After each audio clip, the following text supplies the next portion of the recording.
fire what you're saying. Yes, I will give thanks to life as usual, you know? Serious thing. We are here again, Baldhead and the Dread podcast. Um, Giving thanks for everyone tuning in. Love the vibes.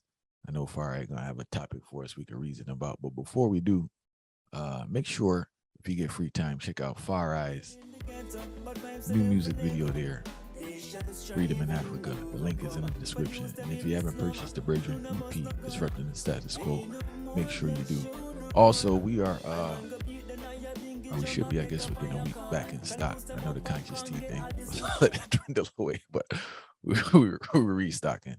So we should be up and running. Appreciate everybody been supporting that. And also every Sunday, I am spinning on WLOI.org, strictly vibes from 9 to 11 a.m. Eastern Standard Time. I Never Knew Radio. So if you want to hear some music while you're there, hot in the pot, clicking up the blender, make sure you tune in. All right. Far right. What we're reasoning about today? Yes, I. So today we are reason about why we see most black people broke, and then we are going to touch upon the topic of generational wealth.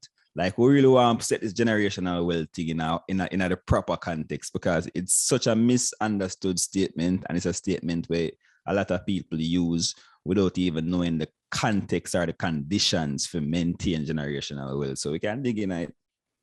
Well, Far right, I'm gonna start with the generational wealth, right? That's the topic that I'm personally tired of hearing about generational wealth. I'm almost to the point of being disgusted at hearing about it from people, right? And I'm gonna give you the background. So, being that I work with teenagers, right, I always cuss them about the music, but I say, yo, let me go listen to their music. Let me go listen to their music so I can give a proper analysis when I'm criticizing their music. So I didn't get into the trap thing too tough, right? So I was still like more in a conscious vein, like some J. Cole and some other little artists. Not ASAP Rocky. What's the other dude? Oh man, ASAP Rocky? No, not ASAP Rocky. All right, we spoke about the breaking, yo. You have a tune Waves, something about 1920 or something, 2000, 1990, 2000. Joey Badass or not mute. Yeah, Joey Badass and yeah, only my artists there. Anyway, some Jay-Z stuff. Somebody ranting and raving about some Jay-Z verse, so I listened to it. What I noticed is a constant theme of generational wealth, right? And I guess because the rappers are saying it, the general population tends to repeat it. I've also seen some people on social media discuss generational wealth, right? And I believe one, the context in which it's spoken about is unrealistic and also detrimental. Reason being is this, right? If we study generational wealth in America, historically, it usually comes from a form of exploitation of some type of group and their resources and a connection to both access to government officials and military access, right? Which we don't have. So to even mention it, I just dislike where say, well, you could be the next just whatever the dude, the Amazon dude, or you could be the next Apple dude. And I just think that is just like these people are anomaly amongst their own people. This is not even the norm amongst white people. And if we study what they did, we have a tendency that they have like psychopathic tendencies and characteristics. I'm not sure if we should be encouraging people to replicate those type of behaviors, but the things that they do or the things that they did to get their wealth, I don't know. It's a questionable aspect, right? Work ethic and all these things. But the main thing I want to touch on while it's foolishness is that usually when a person speaks about generational wealth, they have this idea that I'm setting it up so my kids don't have to work. I'm not sure if you heard that statement, right? I'm setting it up so my kids don't have to work. Now, I've been fortunate to be with the top of society and the lowest of society. So I'm pretty fortunate to have a broad exposure. And some of the most worthless people I have met are those who come from extreme wealth. Reason being, their work ethic is not there. I'm not generalizing, I'm just saying a lot of them, and it's very true. The work ethic is not there. The entitlement is very high. And a lot of times the positions that they hold, which they're not capable of doing properly, is held through nepotism, through power of the parent, the grandparent. These people aren't like innovative people. These people aren't creative people, right? Now, in regards to black people, there's a two-edged sword. One, industries change so much, especially in our modern times. So I don't even think it's realistic for you to pass a certain business to your child in this modern time. I think the idea of generational wealth should be in the context of providing your child with the skills that they themselves can manage whatever wealth you do leave with them, but also generate wealth for themselves. Now, our culture isn't big on verbally teaching the next generation, and the greatest teacher is the behavior. A lot of people are teaching their child to be mindless consumers. And that's the problem that we're running into. We don't have a situation where you're teaching a child how to manage money properly, not gamble, because we're also misunderstanding this forex gambling or day trader versus investment. I think that's another issue that we need to clarify. There's a lot of messages ever. This whole quick idea is very detrimental to people because Fari, nothing is quick. It is what it is, right? That work ethic, that grit, that resilience. I think those are the lessons. Being students, right? It's a little thing I came up with saying observe, adapt, and adopt, or observed. Oh, tweaking around, but basically, I'm saying observe people who are doing very good. We have a very jealous culture, like a hating culture. And I think you need to teach your children instead of teaching them to be jealous, because obviously you must have practiced a form of jealousy, or just in society to hold it to internalize. But teaching the child to observe people who are doing better than them. Don't be afraid to be around people who are doing better than you, and to really adopt their practices. I think it's more a teaching of tools that will lead to generational wealth and education compared to I am going to leave this for my child. So if you leave the child with these things that they don't know what to do with it, it's not going to last very long. That's just the reality of the situation. So I think the generational wealth needs to be constructed and presented in the form of uh, teaching of information in both skills. We have to acknowledge, right? Financial literacy is a form of, you know what I'm saying? It's a way of thinking. So if we have a large portion of our society on a whole, not even a black thing, who are functionally illiterate, we have a very large portion that's just full blown illiterate. I remember reading an article one time, and statistics are statistics. It may be right, it may be wrong, but they were stating I think about 25% of black people who took that test. We don't know the focus group or demographic, this and that, but 25% demonstrated a basic understanding of financial literacy. It may be lower as you go into the broader spectrum, because if people struggle with reading, how can they understand what they're reading? How can they understand financial concepts? So like I think people just need to stop going. I'm tired of the buzzwords. I'm tired of people just saying stuff. um I gotta figure out a way. Like I gotta give somebody to manage my social media. I despise social media. I'm just gonna keep it a buck with you, yo. I'm tired of it. Like I'm not even on there. I post one thing, but once I go on, you see this and that, and like I just feel like it's just so much misinformation being circulated, and it's too much of this rich quick thing. It's too many like people who aren't doing anything giving people advice about not to do anything, and the thing is becoming a real issue right now because people aren't encouraging people to develop skills. People aren't encouraging people to get out. Everything is this rich, quick thing, and everybody's just saying stuff that doesn't make any sense. And I'm starting to hear it in the greater population. That's my issue. Like whatever is circulating that week, and you hear people quoting this stuff, and like, you know, you could immediately say, "Yo, that sounds like a social media quote," because no uh rational person will repeat this. It doesn't make any sense. It may sound good to them, but it doesn't make any sense. So anyone listening, fire burn you out if you're there talking about this generational wealth, because you leaving your money for your kids not gonna help them do nothing. Don't get it twisted. Now, I want to be clear for it. Somebody just take this way out of context. Yes, there can be things for them, but it has to be a balance of assistance and them struggling on their own. You're not gonna grow without struggle. And I think they're trying to take the struggle out of equation and expect some strong child. And you strip the child of the thing that gives them the skills to survive in the society, the struggle. That's what's modern day parenting. They trying to take out just basic life struggle.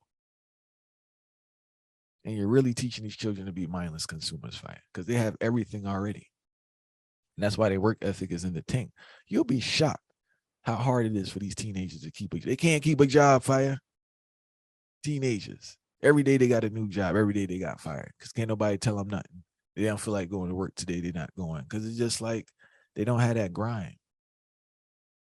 And it's across the board. This is coming from a man that work with teenagers. Anybody work with teenagers would tell you the same thing. I have teenagers. The work ethic is not there.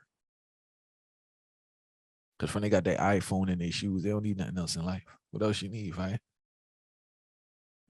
God forbid if you got the PS, whatever we on, 3, 4, 5, 6, whatever level we on right now, you're good. You don't need nothing else in life. You get what I'm saying? So then access to credit now. We already know, obviously, this generation has more access to credit than previous generations for a private consumer.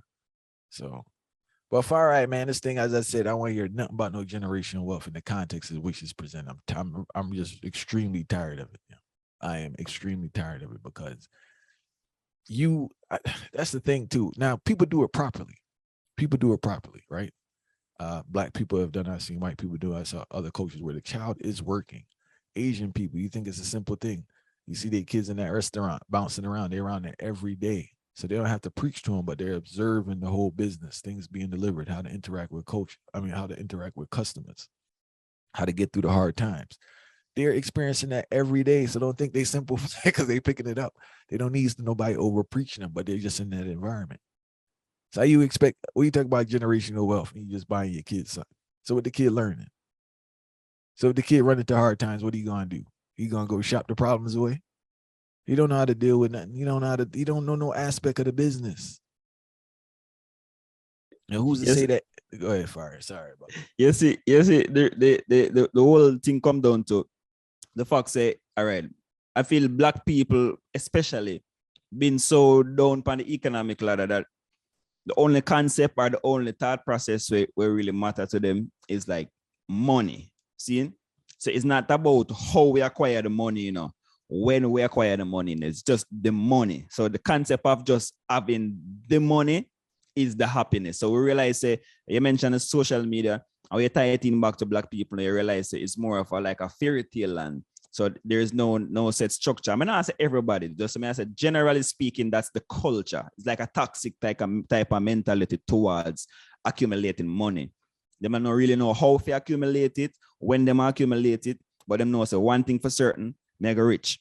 That's the thing, you know, mega rich, you know, but I don't know how may I get rich, but I do say mega rich. I've been at work the same 9 to 5, whenever I even try apply for a promotion, whenever I even try go out of the scope for try learn some new skill set, but mega rich. That's the thought process. You realize that now evoke to different things with them assist. So them have particular role models with them I look up to, them have particular activities with them do. And these people now who them idolize, them realize that these people are financially wealthy. So again, with money being the main concept behind them thought process, all them know say, yo, I want to be like that. And if you check, you have different ways so you can check it in because you realize enough of the people them name below for them heroes. You realize that them have a child, them name, them not really give them child a name with meaning, probably as person with them sip on TV, them name them child off, or these Mercedes, people who have money. Yeah, Lexus. These things where them want, them name them child off for all these things. So you see that's a one particular example. And then the thing now where most people don't understand with this whole generational wealth concept, even beyond what I said, because I mentioned a pivotal part of it, but there's two main things. You have time, I have the leadership process. We'll go into it, see? So the leadership process entails the skill set where I mentioned before. But if we are going to the timing part, we have realized between each generation, there's like what, around 20 years, call it around 20 years between each generation. And between those generations now, what is being done within that time to make sure that this generational wealth can be acquired, even if it has started from the first generation? No. So I think about 20 years from now, what is done within that time, that in itself can tell how the generational wealth are going to come in. But most people don't really see that because they don't understand the whole concept of time. Seeing? And then we left from the concept of time now, we are going to the leadership qualities. And the leadership qualities are the leadership process. I must rather say process rather than qualities, because qualities kind of sound limited. So I'm going to say leadership process. The leadership process now mixed with that time entail what I mentioned before, the skill sets we want to acquire, which is very pivotal. That's part of the leadership process. But then even beyond the skill set, because check it out now, you know, you can see your mother and father run a restaurant for 20, 30 years now. All you understand about this thing, even if you did, you know, you the end of the day in there, all you overstand. So, oh yeah, people buy food and we are selling them food, and then but you don't understand the leadership process. The leadership process is this is one thing. There's employees. You have to understand how to deal with employee relationship. Beyond, even if you have an HR department or anything, you still have to understand how to deal with employee relationship, because things are gonna come from bottom up. That's just how the pyramid go. And when it comes to workplace scenarios, you see me I say, and if you are the leader for that organization, your mindset tell the direction of the company, which most people don't understand. So you have that employee relationship to the thing, and then here's what you have. You have the thought leadership process, because most people, and these are the main thing too, you know, so when black people especially talk about generational wealth, and them say them no want them child work, them all leave money, so them no want them child work and them thing, them the overstand said that's not generational wealth first and foremost. But the reason why them say that is because them themselves been so low and been doing the dirty work. So if them depend on an organization, them depend on the lowest level of the organization. So in a fit them mindset, them must say, you know what? It's like a rebellion, you know. I want to say, I really want my youth come and do them hard work, you know. I want my youth to be the boss. All right.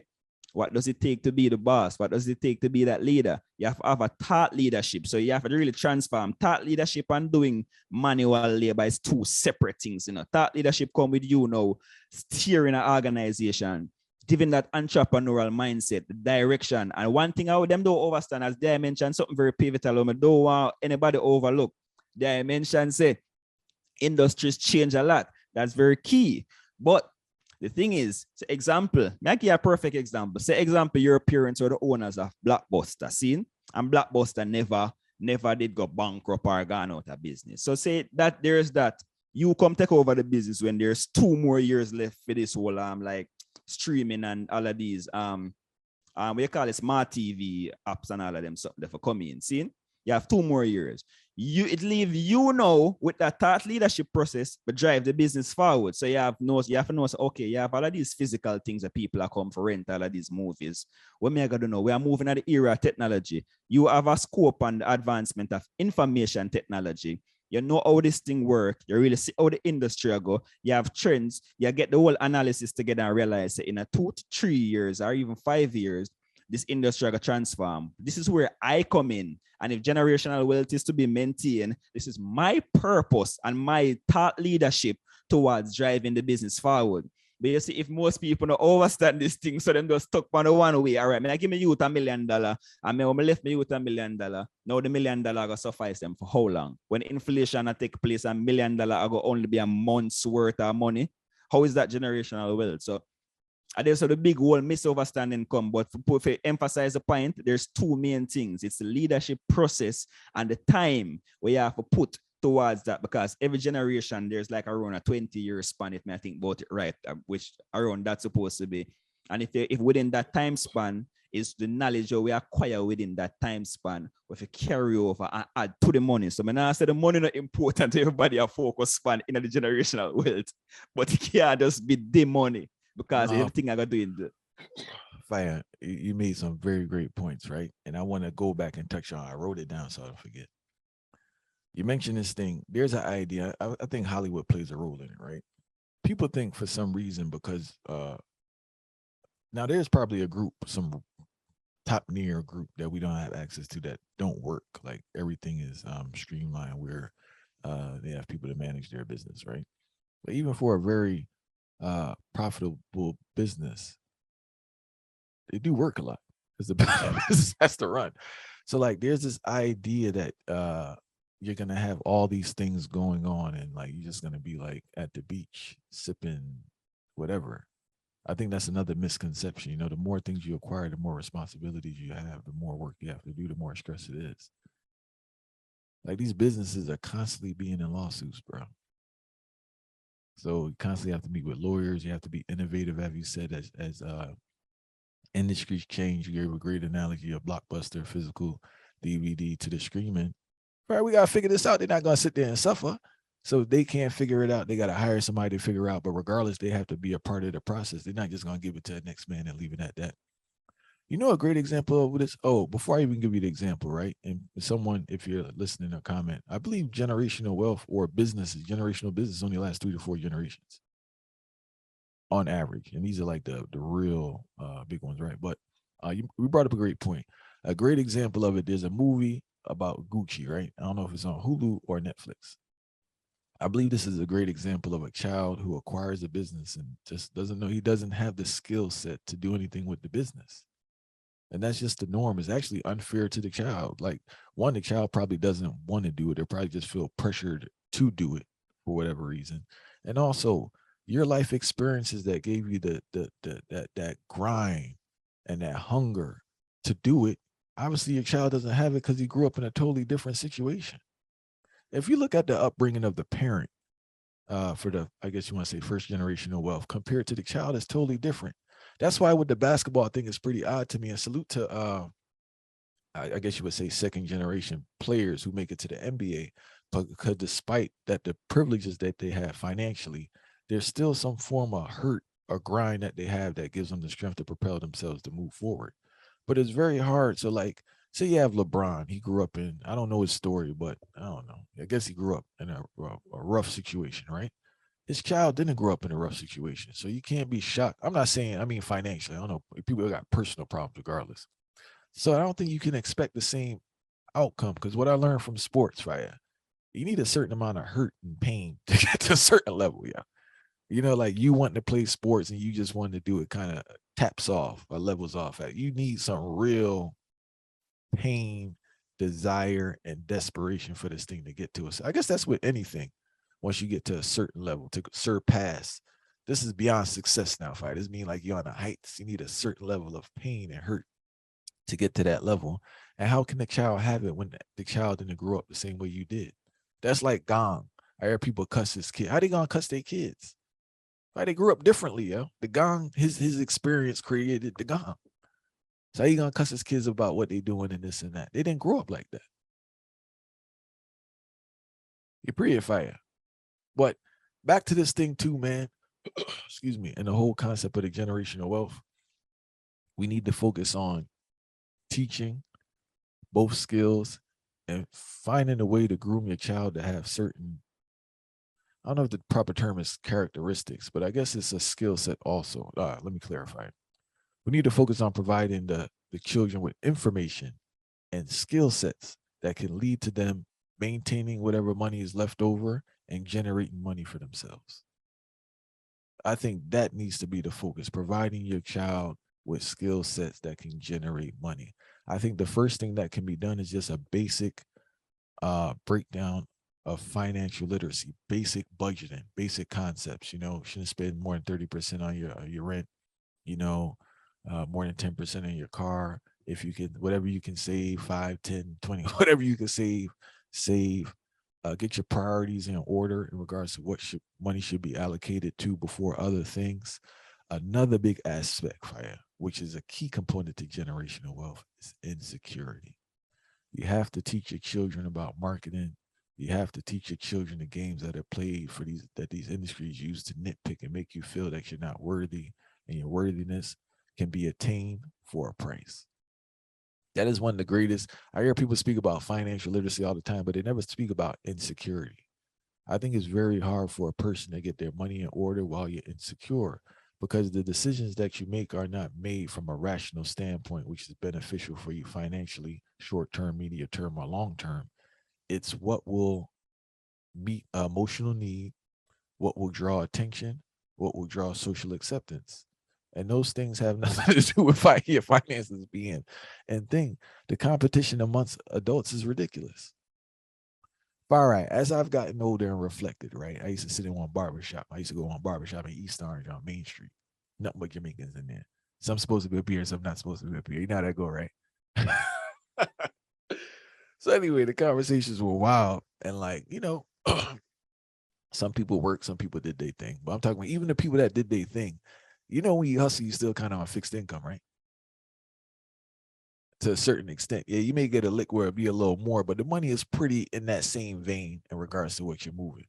Now, for the fixed income people, I was shocked that like their conversation and the competition, they were always trying to like present themselves as what they were not. And the thing is like, bro, you have a 9 to 5 job, and the coldest thing with earned income, that's the highest tax. So ain't really nothing the player ain't nothing to do on that. So you're on a fixed income and the income that you get receives the highest tax out of all taxes. So you're not going home with much and you're not doing nothing else. I'm not talking about a man working either. Like that's all you get. You're constantly broke. Constantly broke. People be out here broke, fire. I mean, like, man, the more hype they are, the more it's not a word broker. I just say it for the sense. They are. And it's like it's a nasty cycle because the next person think something going on with you, which nothing going on, and they feel away. And to I guess join the party, they spending money, and it's like corporations win. You spent your money, you're broke, and you're just in a nasty cycle of work and spend, which the system wants you to be into. Anyway, and I want to make it clear. I want to say a disclaimer. These are for those who can afford, like, at least make enough to like save. There's a large portion of us that just don't make enough for anything. And this message is not for you. I'm not trying to criticize you. I'm not trying to put you down. Right. A lot of people are in positions where it's just hand them out fight. That's all they mean. And that's the story. This is for those who actually make enough where they shouldn't have to be under financial pressure the way that they are. They're not making, you're not making crazy money, but at least you're making enough to where you should be able to, if your money was spent properly, you should be able to cover your bills, save a little something. But that is not the focus. Your focus is to be in competition with whoever, impress whoever, and always just stretching yourself financially. And the stress shows up in your personal self and in relationships. Because if you're unaware, finances is the number one reason for divorces, at least in America. I don't know about other countries, but it's just spending habits, finances. Yo, listen, fight. I was in line the other day. I saw a lady buy two things on Amazon. Yeah, just like that. It's like a habit, addiction. All right, that's why I was laughing because I never. True, I'm not on there like that. I didn't pre it, but I guess maybe after the song now it's in my psyche. I'm more observant. But yeah, like it's an issue, man. It's an issue with the Yeah, a big spending. issue. Both men and women too. Fire. I want to clear up because a lot of times the women. Don't get me wrong, women shop. Don't get it twisted, but a lot of times it's a one-sided argument. There's men be out here shopping too, fire, buying pure foolishness. Yo, you got some men out there with all 1,000 pair of sneakers, fire, not $1 in their bank account. Yeah. Yeah, because image, you see, image is a thing where it's a misconstrued thing, because funny enough, they talk about competition, but in a different way. One's now overstand say, see this competition thing, if them need to start thinking about it from a positive light, right? So how do I get ahead of my competition? Not about me competing with others to try to show say we are the bigger one. I say you instill this wealth where you talk about by thinking about a competition. Even if there is no competition that you can see, you create a competition in your head and say, oh, you can be more advanced than that particular competitor. So if a competitor out there is offering this, what am I offering? Or look at what me I offer currently, what can I improve? And some here's a thing when I always I feel like it's a fire. Like when I think about this generational wealth, I think about one thing. You as the parent or you as the individual who are look for pass on this wealth, right? If you create a whole entity and the entity is successful or midway successful and you say you want to instill this thing, there is one thing when we feel like all of them must have. They must have a brainstorm session with the individual who them look for as the successor. Because if you don't have a brainstorm session, and all right, within that brainstorm session now, here we have to do. You have to put the amount of investment money where you think say I got up on the plate, right? What can this individual who is going to be the successor add to this? Because oftentimes people say, all right, here the next misconstrued concept for them come with it now. We got youth have to go college.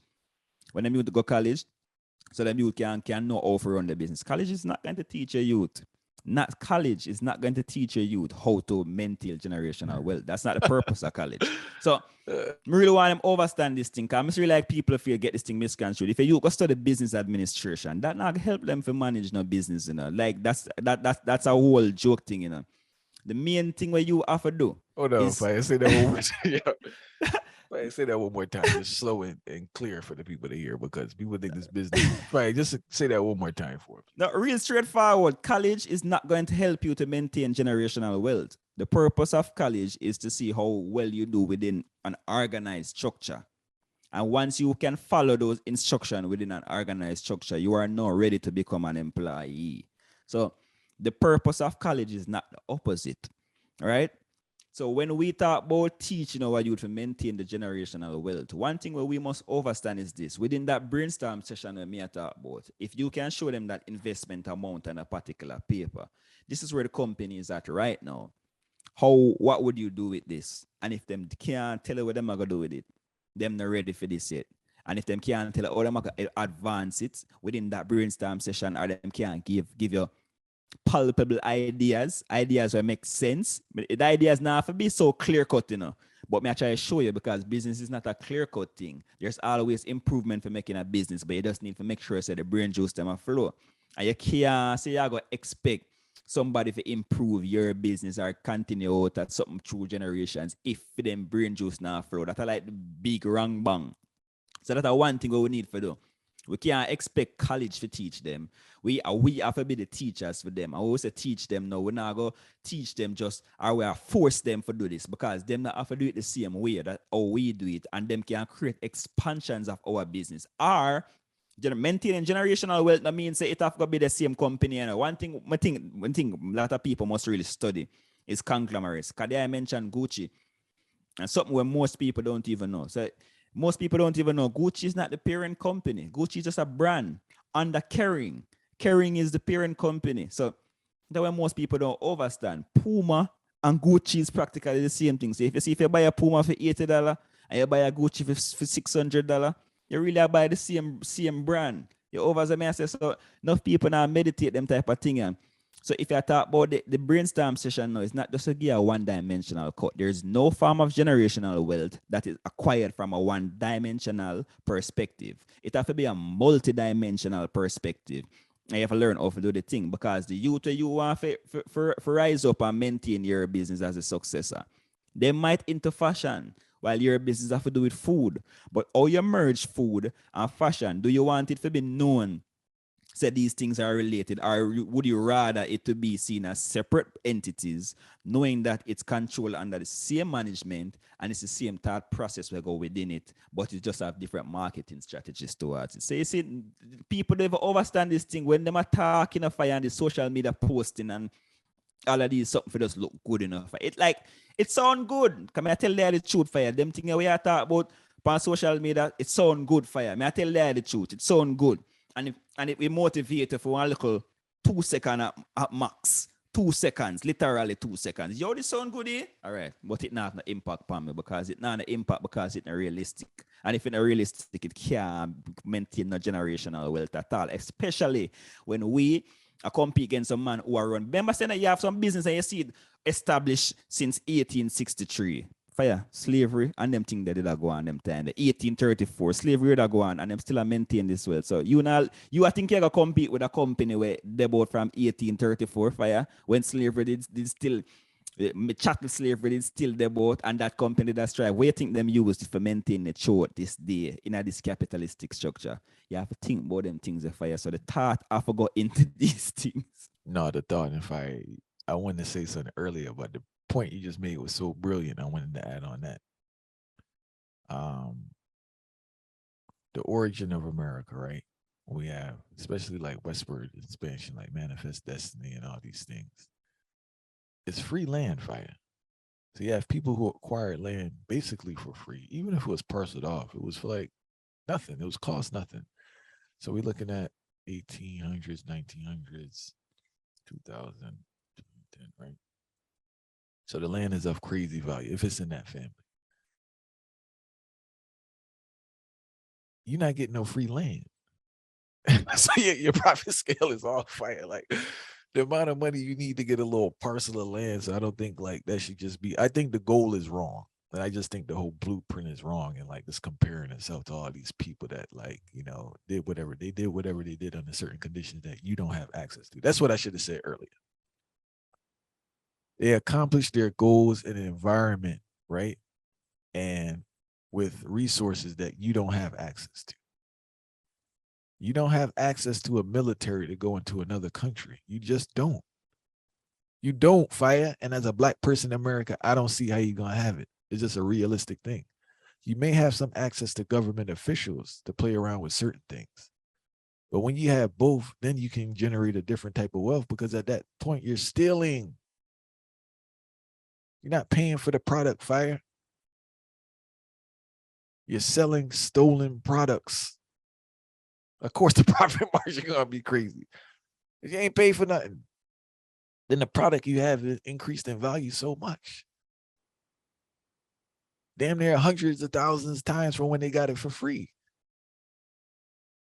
So I just think we just need a better perspective right now. This is not to discourage anyone. You can still do your thing. But in regards to, I think the generational wealth needs to be generational information. And yes, some resources there to help the kids. Help the kids towards their goals, not buying pointless things. There's two different ways to spend the money. I told I told these kids this the other day. They was looking at me crazy. I said, check it. If it's any money in the house right now, like, because they around that 16, you know, the Sweet 16 is a big thing with black people right now. I ain't talking about like on TV. I'm talking about with black people in like poverty-stricken areas, right? So I say, yo. And right now, a long time. No, I think it's more. This wasn't from my generation, yo. This is a new thing, yo. Yeah, no, man, from my generation, yeah, a big thing, man. This thing kind of wild, right? So I told him, I said, yo, I said, if there's access to any money in the house in regards to, because I've been hearing about numerous dresses, party, DJ, catered food, and it's a lot, like a prom, before prom. So I was saying, if there's any money in the house, right, ask your parents, tell them, say, yo, I don't want no party, right? I need tutoring, right? I need help with my SAT. No, I told him, I said, right, listen, I know it sounded weird, right? But the money you'll be able to generate long term and experiences you can have 1,000 Sweet 16 parties. But at least you can just get yourself on a level and brush up on some skills that you're struggling at so you can move forward. Priorities, spending money. If you're a parent and you're going to get your kid, whether it's a $50 shoe or a $1,000 shoe, if you have credit on your credit card and you're going to use it for pointless consumption, I just recommend, please identify, unless your child is on the heights and everything's clear, cool.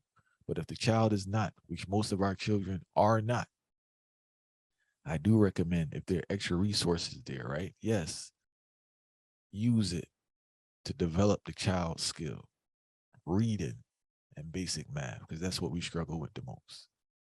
Collectively, as black people, as Americans in general, we're talking about black people. Get the child's all the help you can with reading, because with that, their ability to earn increases tremendously. Their ability to understand concepts and think critically will increase tremendously. Basic math. Spend money on that. We talk about investing. Invest. Yes, invest in your child's brain. And invest in your child's skill set, because these skills they will have forever. Because on the back end of that, you are teaching your child that their self-worth and their image and everything is so important with this buying. He can't have this coat. He has to have this coat. You don't have to say anything to the child. So this person's screwed up now. So when they get older now, right, they can't make a conscious decision to say, you know what?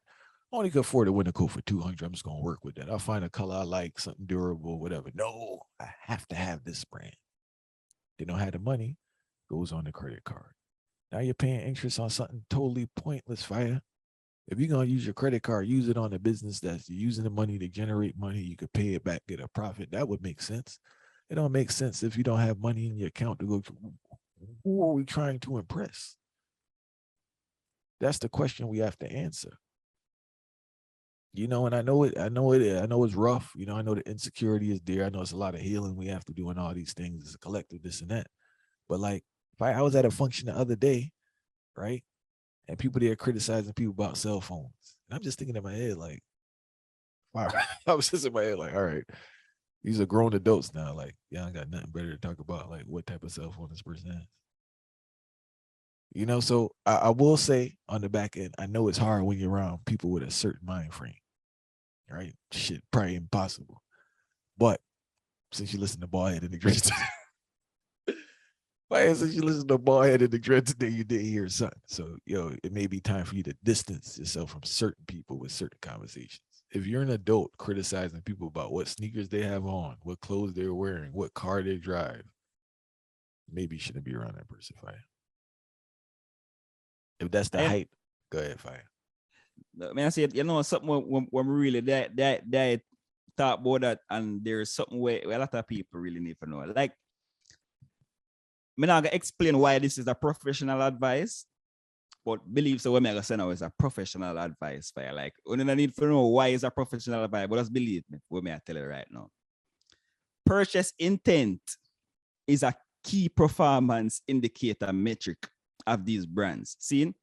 And there's a lot of money spent on purchase intent, right? So there's a recent database. It's not available to the public. That's why I tell them, said, no need to worry about why I'm getting this information. But there's a recent purchase intent where I notice as it relates to in the month of October, starting of September, the purchase intent for luxury brands have creeped up more than 50%. The purchase intent, no, not the purchase, but the intent to purchase. These companies are paying millions of dollars per month to get access to specific tools and vendors who can scan the intent of purchasers. And why I mention this is because I got informed them of something else now. See? So along with that purchase intent now, there's a particular what them call the target audience within. So you have when it comes to every single brand, them have the tactics them where them use to advertise. And under these tactics, it trickle down to a particular thing where them call the targets. And now the targets within the targets, they're audiences where them target specifically to get the advertisements out. See? And then there's particular ones. So them have audiences where them target for a sake of demand. And demand means people who are just going to buy a product right off the top. Them already familiar with your brand. Them know your thing. Once them see it, them just going to buy it because them want that product. See? Then you have the brand, or them called brand awareness now, where it's a thing where people might hear about your brand or them know about your brand. But them, them are consider it right now. That's where most of the money is being shifted within this particular economic volatility. So you see the brand where take place now, them have the target audience within it is those who can afford it, which is the upper echelon. Then them have the middle class who want to be the upper echelon. So you're telling you, these are like literal name what them a name out. It's not like them make up something right now. The middle class who wants to be upper. And then them have a lower tier now. That lower tier is those who want to be identified with this brand so they can feel like they are the upper echelon. That's the real devastating part of it. And I want to tell you, I say that as the highest audience pool that you can think of. So I don't want I don't wonder where me I get this information from, but just know so this is professional advice and professional information me I bring to you right now. See so crazy that is? That for show you where our mindset is at right now, Fire. And that is not a good thing, Fire. So you see, if we continue that mindset, that generational wealth we talk about is non-existent. All right. All right, you brought up a great point, right? Well, we appreciate you sharing your expertise wherever it came from, right? Check this. This idea that I observed this when I was younger, and the statistics you just provided, just really, I guess, verifies this. Why do people feel wealthier after spending money? Because if we put it on the board, right? If I put on the board, I have $100, and I just spent the $100. The $100 gone. I don't have any money anymore. I have an item which is has no value to is a depreciating asset because once I purchase it, it's no longer $100, and once I wear it, I don't know what I could get back for it. Maybe we're dealing with a shirt, maybe $20, $10 from a thrift store. Think about that psychology, Fire, and I think that sums up what you said. What we have created in our minds is that you increase up the economic ladder or the social ladder by decreasing your net worth. That's really what it comes down to at the end of the day, right? Because if you spend all your money to put on these things or drive a certain thing or to have because this is the next thing too. Remember, I'm from the jewelry era, but it come like the cell phone took over the jewelry. Now this is the next status thing because it come like This is a Droid, by the way, so everybody's clear, right? It's an Android, Samsung, right?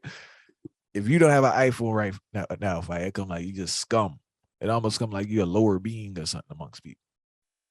Where did that idea come from? You pre it. But I just ask anyone out there listening to think, why do you feel you're wealthier after you spent your money? I thought you would be wealthier when you flipped your money and it turned off. You have the initial investment or you have the base or whatever technical word you want to use and you added interest on it and the number went up like it was 100 to 150. Then get Not, scammed. not from 100, not from 100 to zero.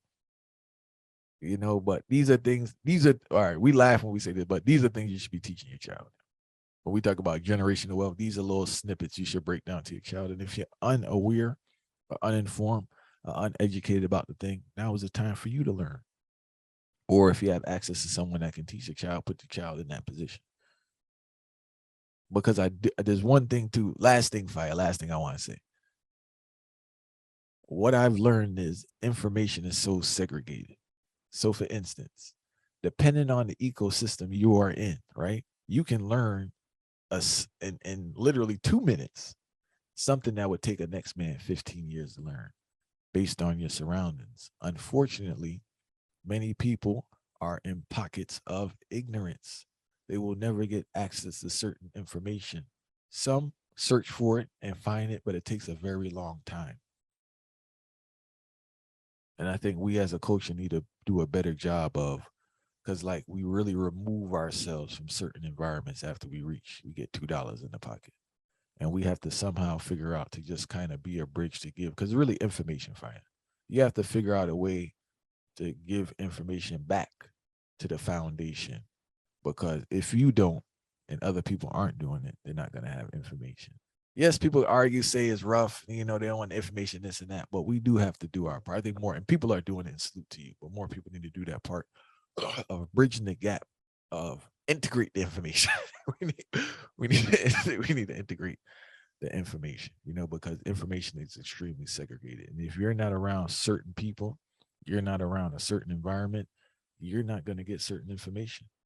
And behaviors that are detrimental to you are praised. So for instance, if I see a person in a certain car, first thing that popped to my head is a high car note. There's no, that's just the, I'm like, damn, by the time that and insurance, the next person to figure that's the coolest thing ever. And they're great. Two different mind frames. And I'm not knocking the person with it, but I'm like, man, it's a high car note. I don't know the person's situation. They may be in a situation where they can pay it with no problem. Or they may be in a situation where they can't pay it no problem. I don't know. I just know it's a high car note. And I know that I need a durable car to get me from A to B. That's all I need.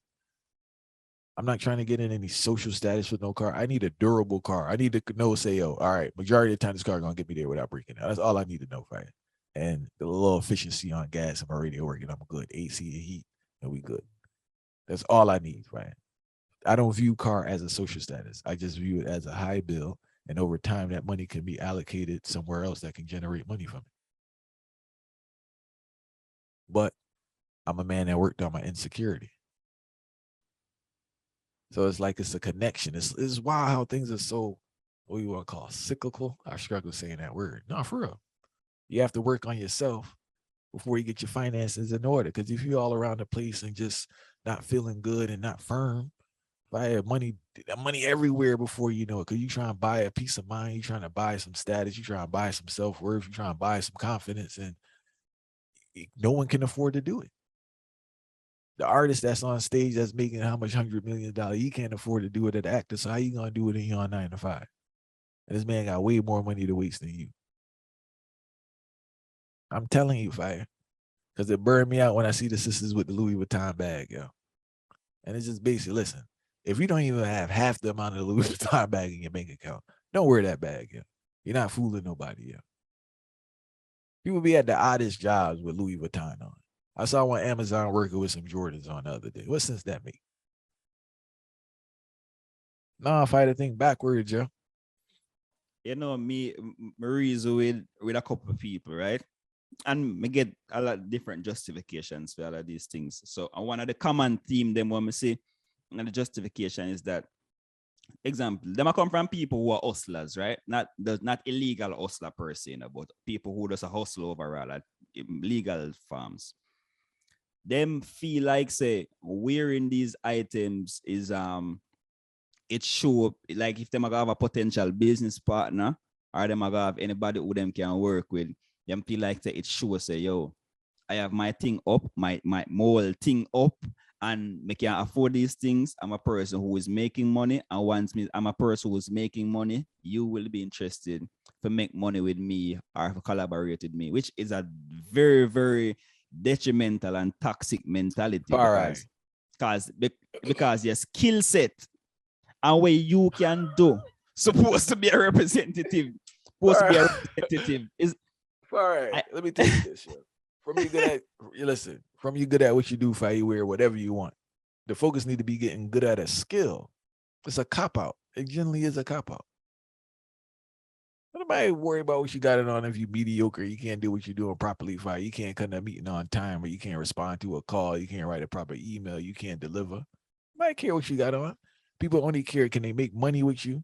Can they make money off of you? Can you deliver? Are you reliable? That's it.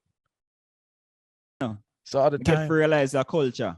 It's a culture, it's a toxic man. culture, fight. Yeah, It's a culture culture. makes And it's like a denial thing too, man. A lot of people in denial. They try to justify everything with all this BS. And here go the joke. The same person doing that is not in business. That's the joke. Like somebody told me about their cell phone, they need it because of this. I said, fine, all you do is call and text people. You can do that with any phone, any smartphone. You don't need that phone. Oh, so say, hey, man, whatever you want to tell yourself. I guess you need to be present. I want to clear. I'm not saying a person should walk out bumming. I know people want to take the argument and go way astray, right? You need to be presentable. But fire, listen, if you are skilled and you are extremely good at what you do, people are going to pay for it now. Don't get it twisted now. Because people want good service and they want good products. And your work will trump your presentation. Don't get it twisted, unless you're in like trying to be on TV or something, like trying to be an artist or something. But even so be the case if you are trying to be an artist or anything. You see, may I let's tell them is misconstrued propaganda. So may I prepare for them responses and then just listen to them first, then me start teach them something. So you see, this whole idea is a misconstrued propaganda. So for example, we talk about the KFC thing of recent, like them even though them are the number one business in the country in regards to fast food, them advertise the most, right? So regardless, them advertise the most because branding is very important. It's most company now start spending more money on brand than them spend on demand, as but just explain. So what our culture, the toxic culture where we have put together a misconstrued propaganda. So that misconstrued propaganda where them see these big chains putting together, them put it together for them own way and thinking that it's equivalent. It's not equivalent because these companies are putting out a propaganda or advertisement for fulfill and get more purchases. But thinking say you are buy all of this because the people have this thought process of this walking money. That's what they thought about when a man spend $10,000 on the shoes there and him call himself a walking money. It's an actual statement that we're making. So yeah, man, I'm a walking money.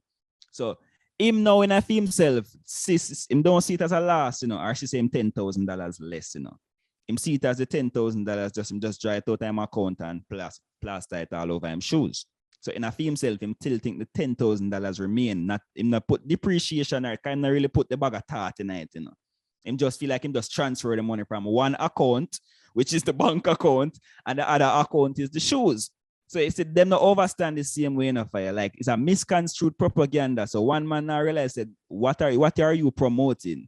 These companies are advertising their brand, regardless if it's negative or positive, but it's bring them in more sale. You are advertise other companies and not your talent or your skill or what you can do. So misconstrued propaganda is all it is, really. Misconstrued propaganda, aka financial literacy, fire. Hey, one evening I'm gonna do after we do our first live. Also looking for the live between me and Fire. I'm gonna do a basic financial literacy thing, Fire. Just some basics for people to just get a basic understanding because you'll be shocked by implementing such basic principles, how everything can change. Like actually knowing we're gonna do the lesson. But I do encourage everyone here listening to uh educate yourself on basic financial principles, instill values and skills, and expose your kids to things that would give them the tools that they need to thrive when they're older. If you want them to be in business, you need to give them the tools that they need to thrive in business. Um, Encourage them to be innovators, to be creative, trailblazers, you know, see where things are going in regards to where things are headed.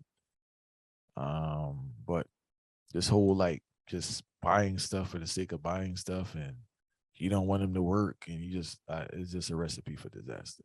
And whatever money you work for, it won't be around for a long time after you die, because they don't know what to do with it. And for them, it's free money.